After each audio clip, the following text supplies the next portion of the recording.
If the world were like a Sleep Number mattress, everything would adapt for your comfort. Because as your life changes and your body changes, Sleep Number mattresses adapt and shift to give you personalized comfort night after night. And now everything's on sale during our Memorial Day event. Save up to $1,200 on mattresses, plus free delivery when you add a base. Ends Monday. To experience a whole new world of comfort, visit a Sleep Number store or go to sleepnumber.com. Sleep Number, to a good life's sleep. Good morning, DJ and PK. It's 97.5, the KSL Sports Zone. Welcome in on a Friday morning. Well. We had a little playoff basketball. We had a college football coach. Think he was pumping himself up, but I feel like he just really stuck his foot in his mouth. And I kind of like him, and I want to defend him. And on this, not even close. Laughable. Terrible thing to say. What was former BYU quarterback Steve Sarkisian thinking? Well, he's thinking he's under pressure getting the playoff, and they missed it last year because they lost 3 games. And yeah, I know they played Ohio State, tough loss. You don't want to penalize them for that, but what about the loss to Florida? Florida's terrible. Florida's been bad for a while now. That was a bad loss. You got squeezed out. I don't know what to tell you. BYU didn't have the bad loss. Didn't even come close to getting in. Alabama, Notre Dame got left out. People complained about Miami getting in, but then Miami made it all the way to the championship game and gave Indiana a battle. So they got it right. Sarkisian, if you missed it, was talking about how, well, there's a team in state who plays in a league. There's nobody in it. We could probably win them. We could beat them and win that league with our second and third stringers. Oh, please. I mean, how about a big old dose of shut the hell up? Come on. You could win that league with your second and third stringers. Okay, short attention span theater here. Does some of you remember the playoffs? Not this past one, 6 months ago, but 18 months ago. Texas was in them. And they played the champion of that league. It wasn't Texas Tech, who's the team he's referring to. It was Arizona State. And the game went to overtime with your first stringers. So stop with the demeaning second and third string stuff. You were in that league. Oh, it's a tougher league then. Yeah, okay, Oklahoma was in it. But in your last 10 years in that league, you went 51-38 and you won 1 league championship. You didn't exactly dominate. 51-38 in conference games in the last decade in the Big 12. And you can say, well, now it's watered down. They've let in all these G5 teams. Yeah, like BYU, a team that Texas has a 2-4 record against. BYU's won 4 of the 6 games. Not exactly a fluke. Guess what BYU's winning percentage is against Oklahoma? BYU's won 2 out of 3. Oklahoma won once in 3 tries. Man, when Oklahoma and Texas are at the top of their games, they've got better resumes. But they're not at the top of their games all the time. That's why you go 51-38 in the Big 12 over a decade. Now, if you want to point at a couple of Texas teams that won national championships, you got me. Those teams are awesome. But it's not like Texas gets to that level and stays at that level. They're not exactly the Saban-era Crimson Tide. You know, the funny thing is he's pumping himself up. He's saying how hard the league is. Come on, man. Just look at the scores last year. LSU played a 13-10 game with Western Kentucky. I mean, they won at home. Congrats to them. But 13-10? Don't tell us how awesome you are. It's 13-10. SEC teams lost to South Florida and Memphis last year. 2 years ago, Arkansas lost to Oklahoma State. The SEC's better than the Big 12. How many games did Oklahoma State win that year? 0. But they beat Arkansas, an SEC team. I mean, you can just go on and on. The SEC was awesome in the playoffs when they were paying money and nobody else was. But now with NIL and everybody's paying money, they've gone 5-10 in the college football playoff over the last 3 years. 15 games, 5 wins, 10 losses. Now, does that show how dominant they are? Also, one of those wins is over Tulane, a G5 team last year. So against power teams, they're 4-10. And if you throw out the 2 games when the SEC played the SEC, because people are still thinking the SEC is all that, take those out, because obviously you're going to go 2-2 in those 2 games. Well, now they're 2-8. The SEC 2-8. Stop telling us how awesome your league is and how tough your league is. Non-conference games early in the year, you're losing to Memphis and South Florida, who you turn your nose up at. In the playoffs, you're 2-8. It isn't new. You're 51-38 in the conference the last 10 years.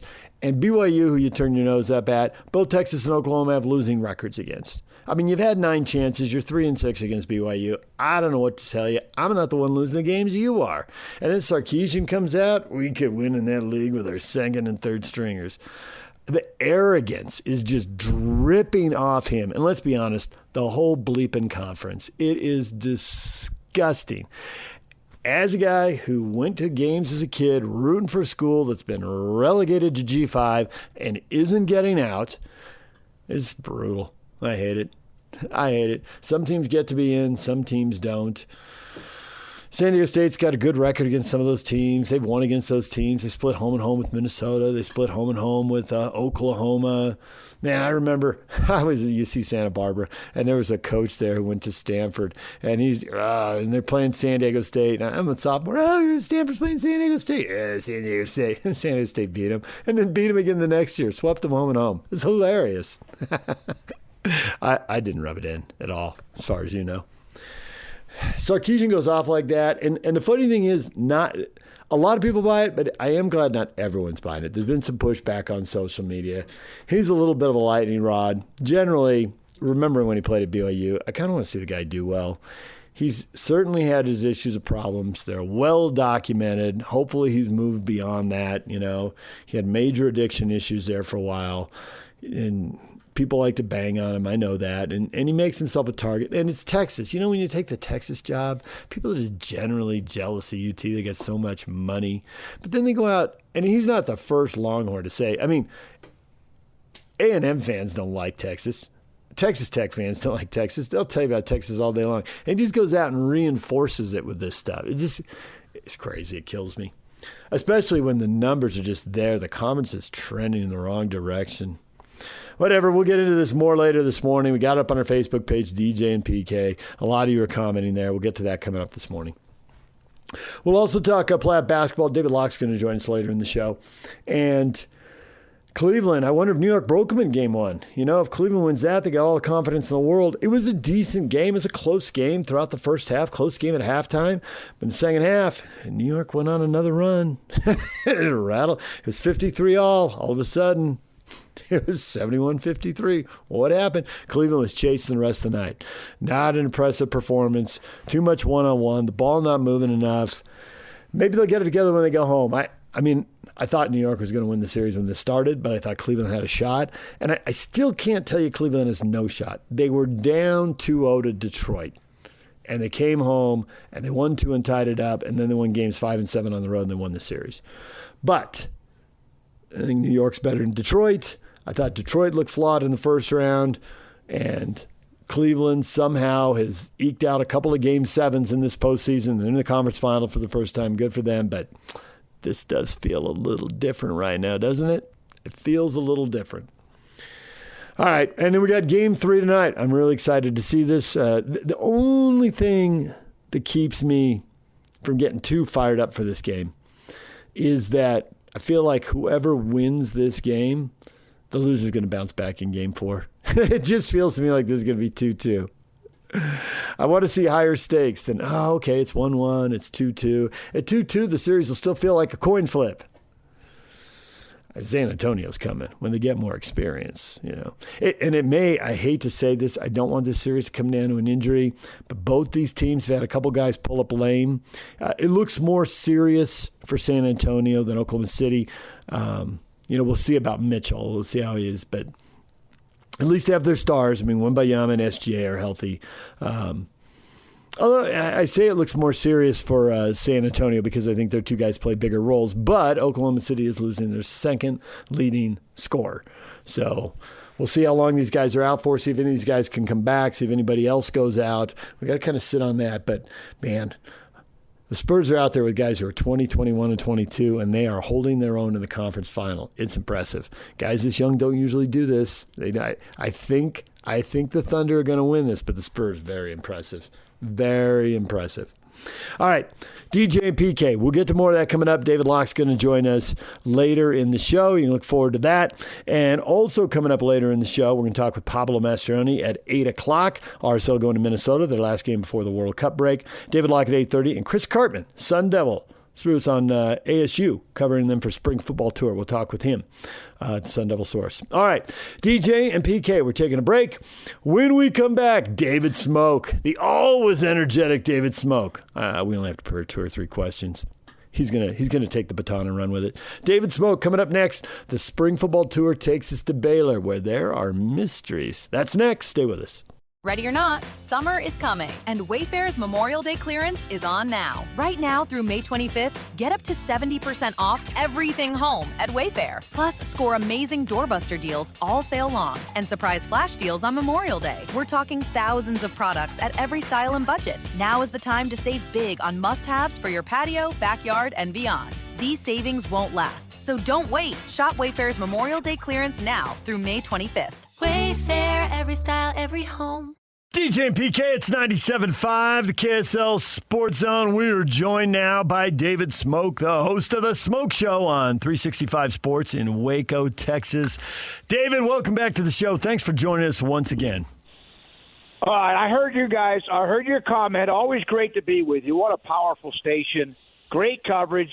You might get in 2 or 3 questions with me. I know what that means. I get it. You when you have a talk show host as a guest, like if you guys came on with us, it's kind of I'm ready to go, buddy. It's always great to see you both. Really good. If you get bothered by a TV guy in Houston, that was my fault. I've given him your contact info, and I've given him this concept. I don't know if the station will want to do it or not, but I said, if you do this kind of spring football tour stuff, you got to talk to David Smoak in Baylor, because he's got energy and knowledge about Baylor football forever. So, I just volunteered away some of your time because you're good at what you do, David.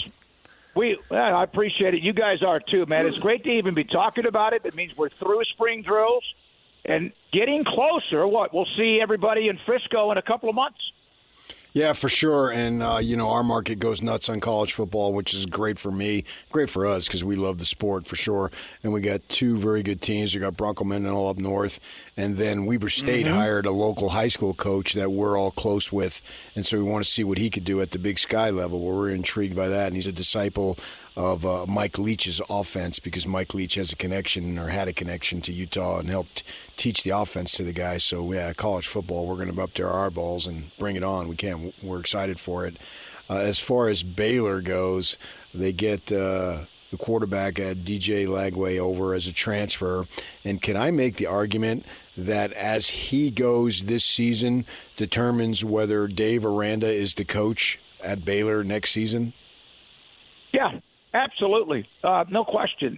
They brought him in. Obviously, things didn't work out all that well at Florida. He had maybe a handful of decent moments. He was also, at times, he just never was really 100%. But that's not an excuse. That's part of playing college football.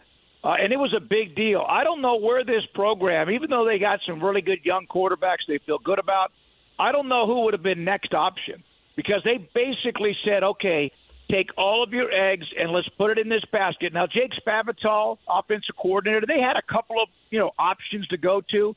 But with DJ's father, a former Baylor player, Willis High School, just around he's down in the Houston area, but no question. I remember speaking with him. I had an interview with him back in late February before spring started, and a couple of things that came out. One, he's very transparent.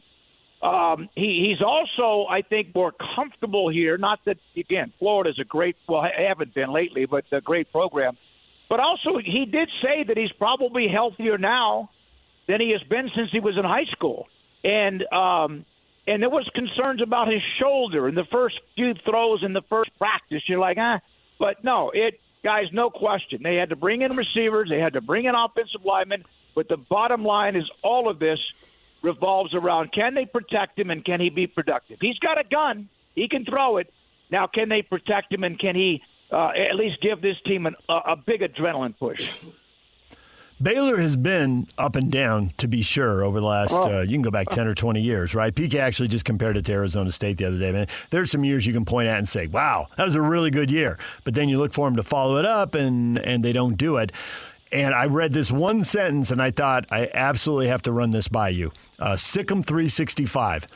Baylor found itself in a really tough position this offseason with the lack of resources committed by boosters due to the hot seat Dave Aranda is on. Elsewhere in the story, they're basically saying they're in the bottom half of the Big 12 NIL because people don't believe in the coach and don't want to write checks right now.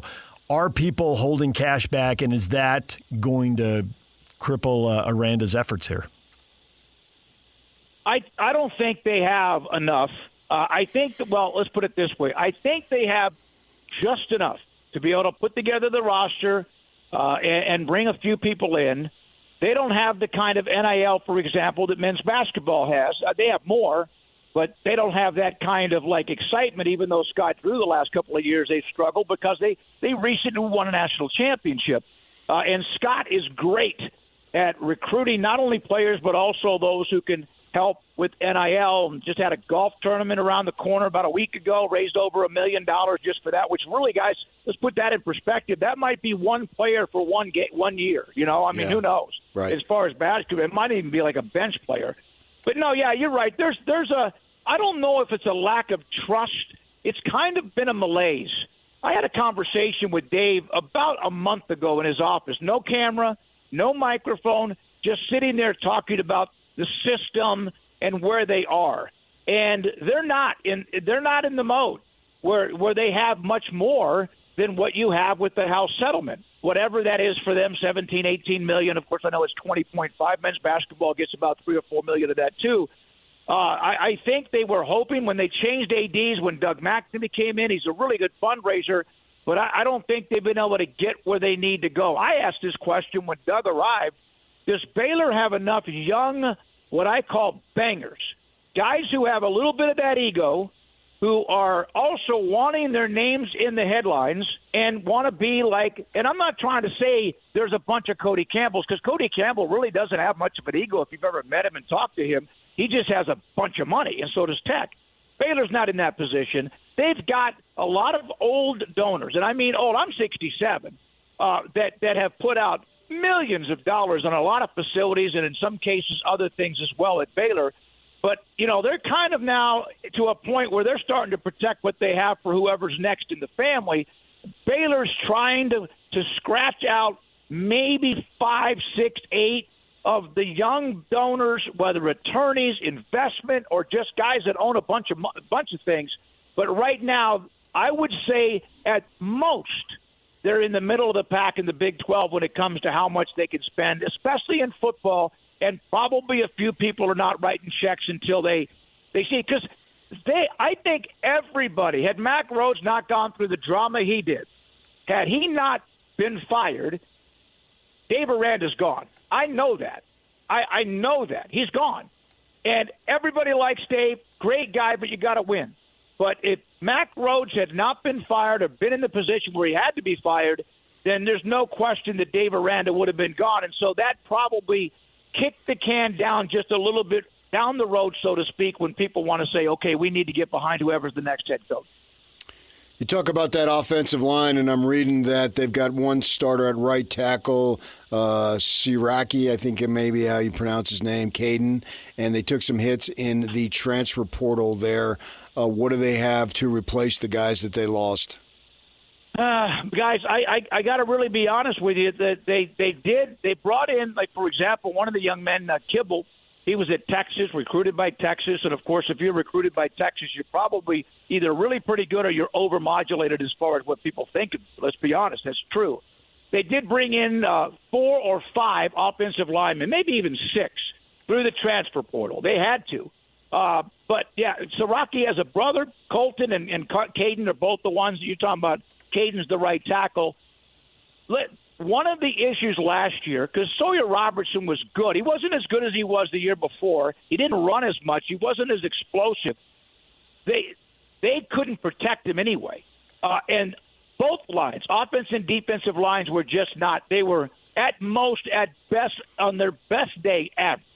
So they had to go into the portal and do that on both offensive and defensive line.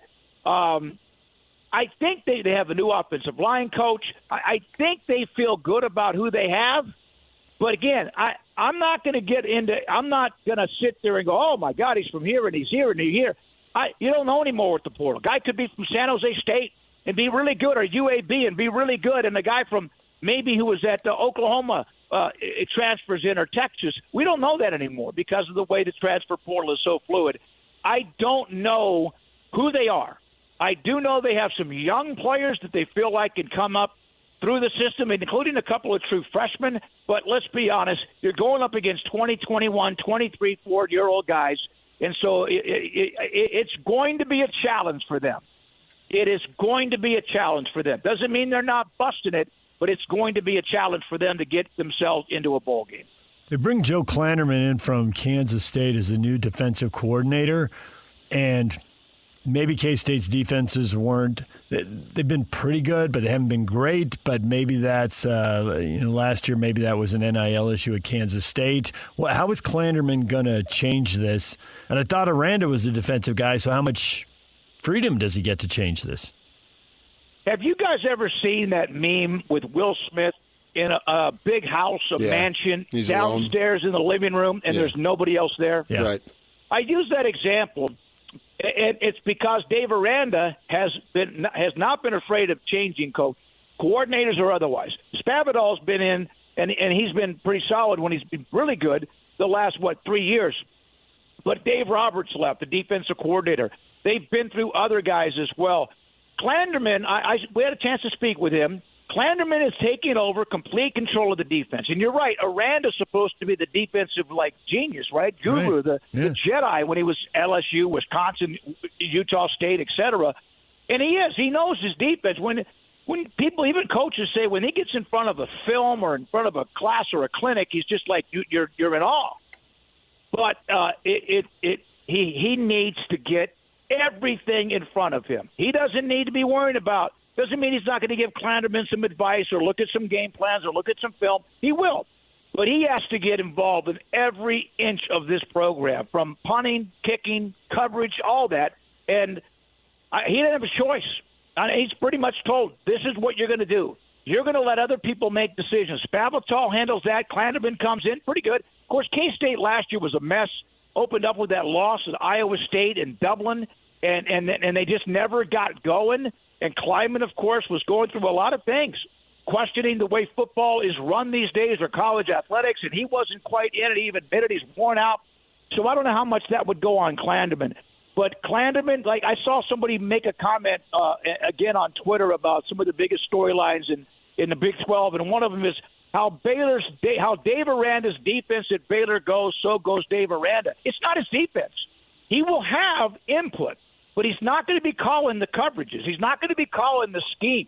In fact, Klanderman is going to make this scheme a little bit more, user-friendly by being able to mix a few things up. And listen, try what you can. Now, you still have to have the dudes all over the place to do it. But Klanderman, I think, may be a breath of fresh air for some of the returning players. And he also was able to help with a few transfers in as well. But, Aranda is not going to be in charge of the defense, even if they start 3-0 or they start 0-3. And 3-0 is going to be tough, but with Auburn in the first game. But I do think that Klanderman, from what I've been told and what I've been told by more than just Dave Aranda, is that Klanderman has the keys to the car on the defensive side of the football. There's a stat that's pretty wild, and we'll see how it goes this year. Last year, Baylor, when they went 5-7, and they were 0-7 when they allowed more than 165 yards rushing, and then they were 5-0 when they gave up fewer than that. And so the run defense was okay at times, but not nearly good enough, and there was a big difference there. And I know they got some transfers, and like you said, I can read their names and where they're from, but who knows how they're going to be. What are you thinking? There's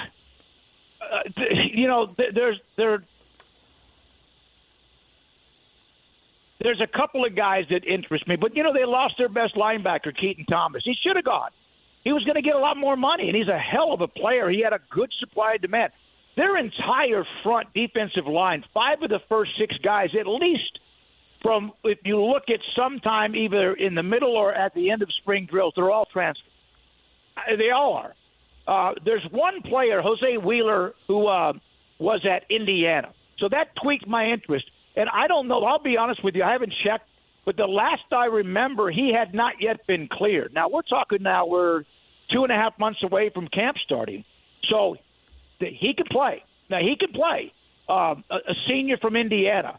But I don't know if he has yet been cleared, and that might be one of those bang-bang decisions sometime in August. They have a couple of guys who were hurt. Turner, the cornerback who was at Northwestern, who got injured last year, he's going to help them. At safety, he can play. But he didn't play last year because, again, he was hurt. So that always helps. Not just those you transfer in, but those who did not play last year. I'm not talking freshmen or those players, but guys that were transfers that didn't play for injury reasons. Here's one thing I know. Now, don't laugh. They have a hellacious group of special teams. They really do. They had a kicker, punter, all of that. Now, can they go coverage? So that's one. You know, what I always have said, if you're a 5-7 team, but you're really good on special teams, you can block a punt, kick field goals pretty consistently, maybe even have really good plus-minus kick coverage, lost yardage, you can win 7-5. If you're 9-3 and you have really good special teams, you might be better than that, but you have to have one of those, and I think that does help. Now, that's, again, they're on the field very rarely. The punt team was on the field a lot last year, and so was the kick return team. But I do think that they have some pieces together, but they have so many new faces, and it's just so hard. It's so hard to know. Okay, that's great. For example, wide receiver Draylon Miller from Colorado. He's from near DJ, where he played high school football. The young man that came in from Florida, another wide receiver. They're supposed to be pretty talented. They went to Colorado, went to Florida.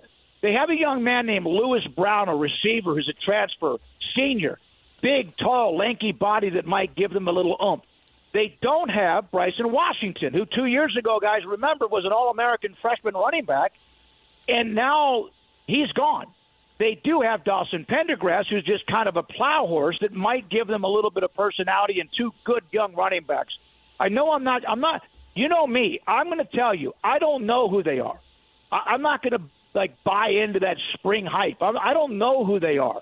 I do know this. They're going to have very few injuries. It's an attrition game, and they're going to have to find a way. Someone that you don't know who's on the roster is going to have to be a lot better, maybe 5 players, than you think they are for this team to have a chance to get to a bowl game. I'm not trying to do doom and gloom. That's not. I don't care. I don't lose any sleep whether they're 7-5, 5-7, 12-2, and 21 was amazing. They were fantastic. But they've never followed up on that year. They've never taken advantage of that year back when NIL and transfer portal started, and they're paying for that even now 2 or 3 years down the road. Before we let you go, then, where is the bar for Aranda to keep his job? Bowl eligibility, is that enough? Has it got to be a winning record? Are they going to make him win 8 games? You know, new AD, is he showing his cards at all? Great question. I've always been, you got to walk before you jog, you got to jog before you run, and that's what it was like back when early years of Art Briles, because they had gone forever, guys, without being in a bowl game, like 16 or 17 years. And they did that. I don't think Dave Aranda has that ability to be that methodical or that.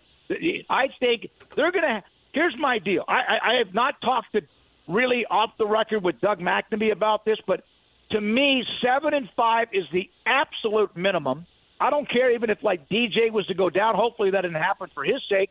But if 7-5 and then there's going to have to be a game or two in that 7-win total that's against somebody in the top third of the Big 12 conference or maybe even an Auburn, you're going to have to not just win 7, become bowl eligible. You're going to have a couple of games that show signs that you can play with the top third of the Big 12, which is what they used to do year in and year out for quite some time. David, we enjoyed it as always. Thanks for bringing all the knowledge, the passion, and the energy. You guys are great. Keep it up. Thank you very much, and have a great, great week. All right, there is David Smoak, always entertaining, covering the Baylor Bears. We're going to take a break. When we come back, Andy Bailey joins us to look ahead to the draft. His thoughts, will the Jazz trade up? Will they trade down? Who should the number 2 player be? What if everything we hear about Peterson is just true on its face? What if there's no conspiracy theories? What if it's just, hey, at that level, his body started breaking down. He was in pain. He was hurt. That's why he was sitting down. It's not complicated. He wasn't faking anything. He didn't have a bad attitude. He didn't play because he was injured. What does that mean for the future? All right, we'll talk with Andy Bailey next. Stay with us. Mom, can you tell me a story? Sure. Once upon a time, a mom needed a new car. Was she brave? She was tired, mostly. But she went to Carvana.com and found a great car at a great price. No secret treasure map required. Did she have to fight a dragon? Nope, she bought it 100% online. From her bed, actually. Was it scary? Honey, it was as unscary as car buying could be. Did the car have a sunroof? It did, actually. Okay, good story. Car buying you'll want to tell stories about. Buy your car today on Carvana. Delivery fees may apply. DJ and PK, it's 97.5 KSL Sports Zone. We welcome Andy Bailey, NBA writer and analyst for Bleacher Report, back to the show. Andy, good morning. Good morning. How are you guys? Good. We gave you a little time, Andy. A little time to digest the draft lottery results. We know you keep an eye on the Jazz, even though you write about the entire NBA. Got some ties to this part of the world.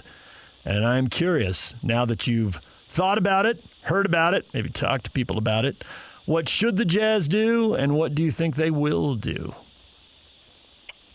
I think those two are going to be the same answer, and I think they're probably going to stay at number 2. I guess it would depend on what Washington asks for, but based on, and I guess this isn't much to base an opinion on, but like the fake trades that you see from media outlets, seems like it's too big of an ask from Washington to move up. If they really are insisting on like the number 2 and a future first and Ace Bailey, if I was the Jazz, and I would assume the Angels would see this the same way, I would assume they would just stick at number 2, because in this draft, I think you have a chance at a superstar, whether you're at 1 or 2. So I don't know why you would give up Ace Bailey in this situation, or even some of the scenarios that I've seen that are slightly less than that ask. I would still probably stick at number 2. I'm sure there's a lot of people in and around Utah who have their heart set on Debonsa, but there's not even a guarantee he's going to go number 1. I think there's a real chance that Washington takes Peterson, and I think if you end up with either one of those guys, you're probably fine. And now there's this recent buzz that maybe Utah would like Boozer there too, and there's certainly a numbers argument to take him. So if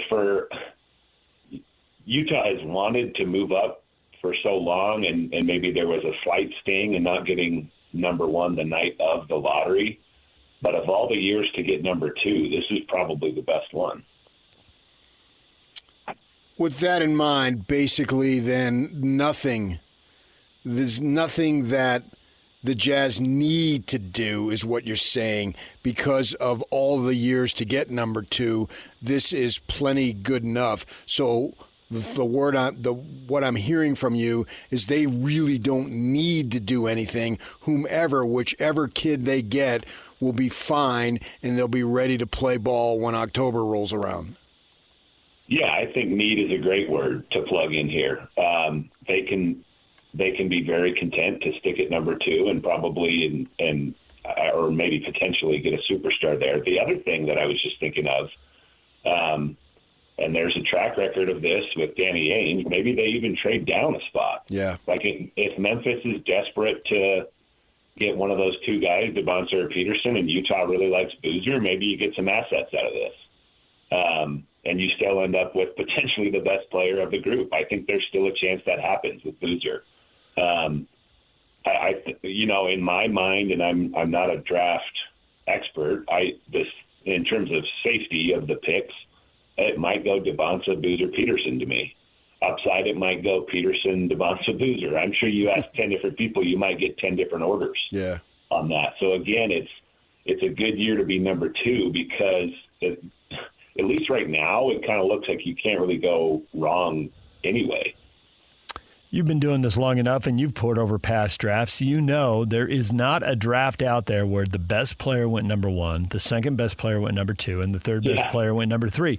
It never happens that way. You would always redraft it, looking at pick 4, 6, 8, 12, 14, or 16.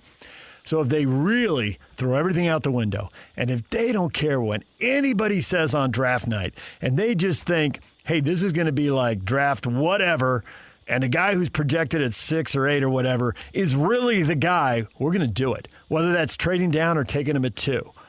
who would that be? Is that like Acuff has been projected anywhere from 5 to 7 or 8. Wagler from Illinois is in that same kind of range. And history says that one of those guys is going to be awesome and much better than the guys who are going to be taken in front of him if form holds. Who would it be, you think? This isn't an answer to your exact question because I'm bumping up in the range a little bit. Okay. I see what you're saying, and odds are there is going to be somebody really good in that range.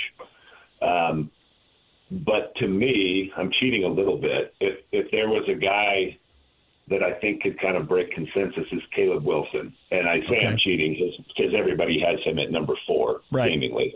But I wouldn't be shocked, just based on the video I've seen of this guy, the athleticism is pretty freakish. And that doesn't always translate to the right kind of skill development that you need and the right mentality. But I think he has a chance to be really, really special. I don't know if I would bet on it or feel good enough about it to skip out on those top 3 guys.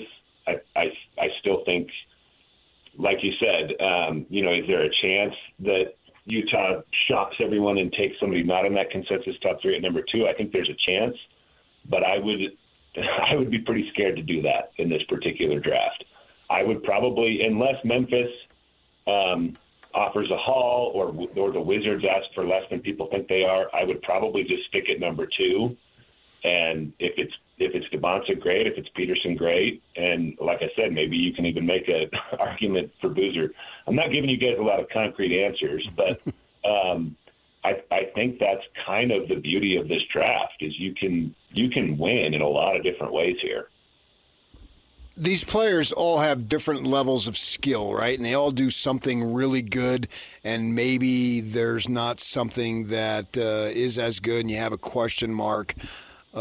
As far as the 3 players, because I think that if everything stays as is, then those will be in whatever order, 1, 2, 3, right? And maybe we'll be surprised, you don't know, but I think that's the way it would go.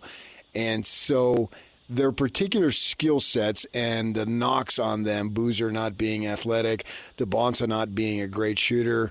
Peterson, I'm wondering, do you look at him and the knock on him is just the durability and maybe he checks the boxes on all the other aspects of the game? I think durability is one, and I know that they have, after the fact, concocted some stories about his lack of availability, but they don't fully pass the sniff test to me. And so there's still sort of a mentality or approach question for him with me. The creatine thing it just seemed like something that an agent cooked up months after the fact. Sounds good. Let's go with that. Yeah. So I don't that part of it scares me a little bit. His measurables and his skill set and his tough shot making ability are all very, very impressive. And I think he has superstar upside. I think all 3 of these guys have superstar upside, and I think Peterson might have the most. Over the history of the league, we have a few examples of these sort of archetypal shooting guards that can become the face of the league, like Jordan and Kobe, and now kind of SGA in that mold. And I think Peterson probably fits that the closest. So I really like him. I think that mentality thing might be the single biggest red flag of the 3, though. Oh, you do? Okay, that's interesting. And that's not to say that it's like terrifying to me. If he was available at number 2, I would take him because of that superstar upside. And he may be a guy who just fits NBA basketball better than college. And maybe an NBA training staff realizes, oh, this really was a cramping issue, and we know how to deal with it. It could all be fixable stuff, but you have to get real nitpicky with all 3 of these prospects. So if I say that's my single biggest red flag of the 3, it's still a pretty small flag. Maybe a pennant, not a flag. There you go. Yeah. Boozer and Wilson at 6'8" and 6'9", it bugs a lot of fans because they feel like, well, they've already spent $50 million on Jackson and $50 million on Markkanen, and now they're about to spend, 25 or whatever the number turns out to be on Kessler, assuming that deal gets done. So they got their front line, so why would you draft these guys? Well, you need at least 5 guys to play through those 3 positions, and the 2 guys who are signed at $50 million are signed for 3 years, and there's a decent chance so they're flipped maybe after 2 years because you can't afford everything going forward, everybody at every price they want. So one is flipped. So I think that is zero impact on this draft. If you think Boozer or Wilson is the best player available, then you take them.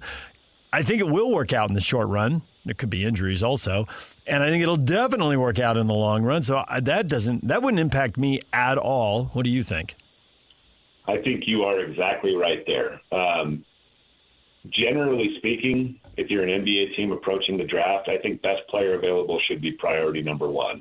I think it's pretty rare that a positional fit would trump best player available, and it certainly doesn't apply to Utah being as far away from contention as they've been the last few years. And you mentioned it in there in the question, there's the opportunity to trade. And so you take the best player available, and if he happens to be a big guy and he's ready to lead a team quicker than you realize, then maybe somebody like Markkanen or Triple J still has plenty of value around the league. You can loosen up a logjam in the front court, I think, pretty easily. And the way that the league is trending right now, this stuff can change on a dime. So, maybe it looks different in 4 or 5 years. But right now, an abundance of size and strength and physicality is pretty important. And so if you can get a big guy who's also super athletic like Wilson, and I would even throw in Devonta into this because he's pretty large himself. He's probably going to have to play some 3. So there's maybe a little bit of overlap with Markkanen. But if you have an abundance of size, the way the league is trending right now, that's not necessarily a bad thing. No, definitely not, for sure. And the Jazz have that. And with Ace Bailey, too, they have it even in abundance in the backcourt. And we'll see how he develops. You speak of Devonta, and, I've seen him in person. We've seen him in person. We've watched him every game. We're intimately familiar with him, and I'm sure you have a level of familiarity, too, not living too far away. And obviously games are available. And the knock on him is the pure three-point shooting. His mid-range, I just was not stunned because I saw it so much, but so impressed with his ability to get, at least at the college level, get around the free throw line and rise above. So I don't necessarily have any issue on that, but if he can hit the 3, they can crowd him and blah, blah, blah, and then be harder or play off him and crowd him as he starts to move closer to the basket. Bottom line, what's your level of concern regarding his shooting from distance? I would say mild at most. He's a guy who has a lot of skill, and I don't think, especially in today's NBA, it's unusual for athletes to figure out how to shoot over the course of a few years. And from what I've seen, he has the kind of demeanor. He looks like a player who wants to improve, which is huge, and I think he'll figure it out, frankly. What I love about Devonta is I think he checks a lot of the same boxes that the other guys do without many of the drawbacks. You mentioned the big one. We're not certain that he'll become a knockdown shooter, but even if he develops into like a 35 or 36% guy, I think with the rest of his skill set, that would be good enough. I think he has a lot of the skill, like tough shot making and getting to your spot that Peterson has. I think he has a good feel for the game, like Boozer. And I think it's kind of underrated how big he is. If you've got a ball handler who can play the 2 or the 3, but is also the size of like a power forward and some small ball centers, I think that's a huge deal. So to me, he checks the most boxes. He's number 1 on my personal board, and he feels like the safest of all worlds to me. So is there some concern that he doesn't figure out how to shoot? Yeah. But that one's not really scaring me that much. The one that scares me a lot is Peterson, because people make a lot of assumptions, but what if the truth is right in front of us, staring us in the face? The people who've known him a long time say this isn't like him. He's not like that. So if people think it's an attitude problem or it's an arrogance or there's an agent informing this is what you need to do now so you can get paid later, I mean, it's plausible. You can't rule it out because that scenario has happened as recently as Ace Bailey, and he does not appear to be who he was portrayed to be at all. It's been night and day being around him, right? But what if the truth is Peterson, playing harder against better competition, did cramp up? What if it isn't about the creatine? What if it's really like he didn't feel good because his body was hurting? Period, end of story. There's no layers to this. It is what it appears to be, because I'm watching the Western Conference Finals now, and there's 2 guys on each team who are out. And in the regular season, we all say they're coasting. They're saving themselves for the playoffs. They don't really care about the regular season, and we get disgusted with attitudes that clubs and players take. But now it's the biggest games. Literally, this feels like the NBA Final. Whoever wins the West should beat whoever wins the East. There's nothing to hold back, and it's 4 guys, 2 on each team, who are either out or went down late in the game or went out partway through. What if Peterson's body can't hold up? Maybe they really are doing more running, cutting, and jumping, and bodies are breaking down more often. Nobody's faking it now. This is what they're here for now. This is the best of times. That means if his body really is breaking down, he is a super risky pick. I think that's a valid concern. I think you're almost getting into like a league-wide issue here, and I haven't been able to get to the bottom of this. For part of the season, I wondered if teams were just over-reporting calf and hamstring strains, because those specific injuries, the reporting of them just went through the roof this season, and I wondered, is this a way to get around the player participation policy? But like you said, there's really no excuse for guys to be sitting out at this point. And Fox is dealing with an ankle, so his is different. But Jalen Williams is a hamstring. Dylan Harper last night was a hamstring. So I don't know if there's anything the league can do to address this, but it is something that I've been thinking about all season. And in that environment, to be looking at a player who could potentially have cramping and muscle issues, I understand why you have some concern there. His skill level, like I said, probably still trumps that concern for me, and I would hope, we'll get this guy into our program, we'll figure out what's going on, and he'll be fine. But you're right, there are players whose bodies just aren't as capable of handling the load as others, so I think it's a very valid concern to bring up. Don't draft Brandon Roy right now. That's all I'm saying. Yeah. Wildly talented, but the body broke down. Yeah. Do you want to pick an NBA Finals real quick before we go? How's this all going to shake out? Who's going? I think it's going to be New York and San Antonio. That's kind of what I thought coming into both of those series.